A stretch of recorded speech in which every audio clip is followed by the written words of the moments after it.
Hey y'all, Adventure Brad here. This is a Shackleton Explorer, and we're showing you a new project on the kayak.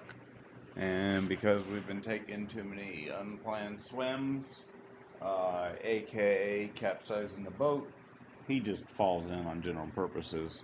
But because he's chompy and he likes to play with stuff, but he's getting pretty good about swimming. He can actually outswim the boat at normal pace. Even when I left the sail and let it cruise, he'll still stay up by the bow of the boat. But anyways, not even a minute in and we're digressing. Highly accurate Adventure Brad testing. So, be it that my pole's going to be up, a little bit on my mounts, my toes dragging in the water, so it's not quite a paddle. That's about even keel right there, right there. So the tip of my toe in the water, the way it sits like this, is even keel. So I can approximate math from there. Worst thing I do is I ruin PVC. So yeah, anyways, not bad. You guys want to see underwater? Underwater stuff's pretty cool. Check this out.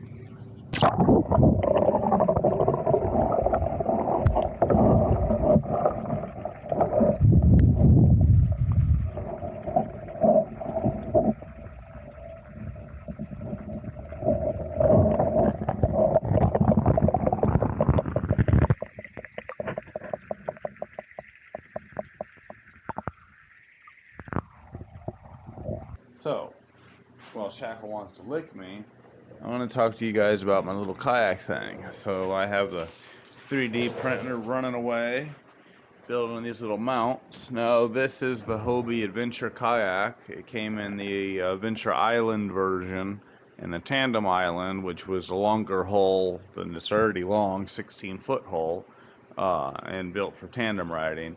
But it had two what they called amas that folded in and out on either side, and they bolted in here. Well, I didn't get that model, so I'm building my own. My original plan was to just build this single boom here, something about even with the hole, or I don't know, and two little ones.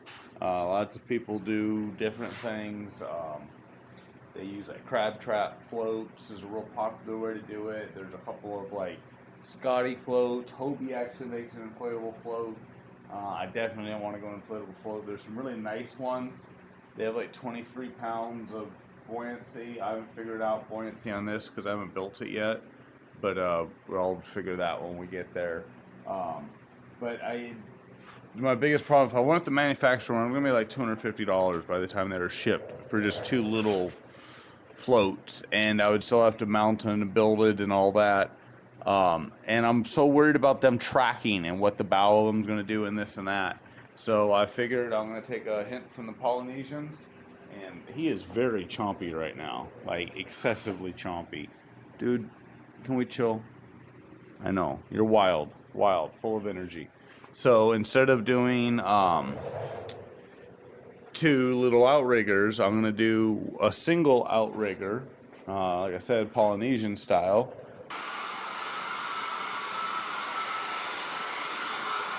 So I've started heating this again to try to increase the radius. I added a rope through here and this little quick thing to keep tension on everything as I do it. I've kind of picked the point right below the barcode, the E. Previously it was up between the P and the E there. So I'm just trying to heat a second spot, and I'll just do 2 or 3 kind of a step bow bend. Just kind of keep, maybe I'm moving it too quick, but I can't talk and chew bubble gum and make a YouTube video.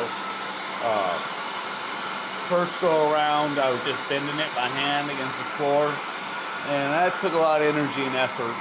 So we're trying to be lazy this time around, and yeah, just kind of keep hitting, keep heat in the same spot, put a little more tension on it.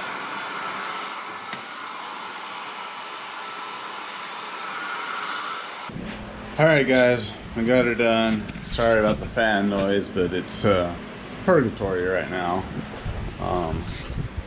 So I'm out here working the evenings after work, trying to get this thing done so we go sail it. So this is what we ended up coming up with. We got our mounts that we 3D printed here. We got our boom arms that we cut to length. This back one is slightly shorter or longer because the boat's wider here. So I did my best to line a string up bow to stern as a snap line, and then I measured from that snap line out to this face, and I got them even from the snap line, and everything out from here is even as, you know, we get as a redneck measuring 1/8 of an inch. So yeah, and you know, obviously there's slop, but not a whole lot. It's not out of control.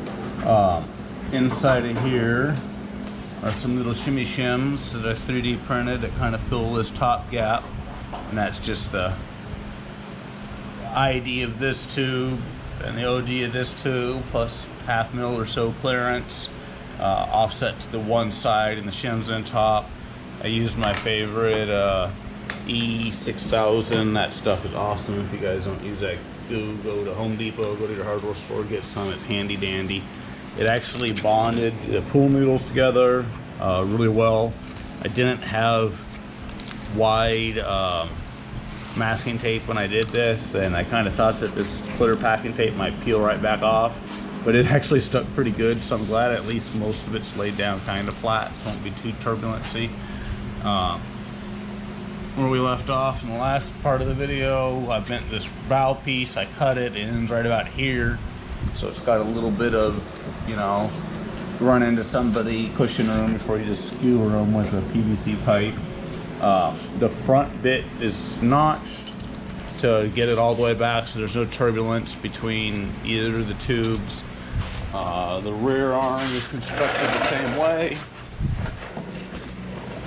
Joint and everything, this aft piece leads to right about here. Same thing, I kind of wanted this to trail up off the water a little bit, so it didn't have such an abrupt break as it came out of the water to help release drag. This notch is a little bit further, and I only cut half the foam and just kind of keyed it in around. But to pull it apart, I just pull these two pins, push these little bits of the oar lock out. I should add that I stuffed in some scraps of pool noodles in this tube, because my plan is to haul it down into the water, because I gotta, you know, obviously you don't ever, well, sometimes I actually get to launch out of the truck, but I don't like leaving the truck at the water or any of that. So I ended up just parking and hauling it to the water at different launches. But I could put the tube on, or my outrigger on here, and then bring it over and reach this elastic, it's supposed to be an oar tie like on the other side, and I can hook it down onto here, and that'll stow my outrigger up out of the way for carting down to the beach. Throw these two in the back or wherever, make him chew on them for a second, and then when I get to the water and I go to set it up, I have these on with the pool noodles down inside. So if I drop them in the water, whatever else, half the time I'm setting up waist deep in the water just because it's cooler in the water. So clip those bad boys on, pin it. Anyways, just wanted to finish sharing this with you guys to kind of cap off this video some, at least the build side of it, and next time we get out should be in the lake figuring her out. So anyways, Venture Brad, Shackleton, thanks for joining along. Glad you guys are enjoying it. As always, I appreciate the comments down below. Let me know what you like, what you don't like, what you'd like to see. Anyways, Brad out.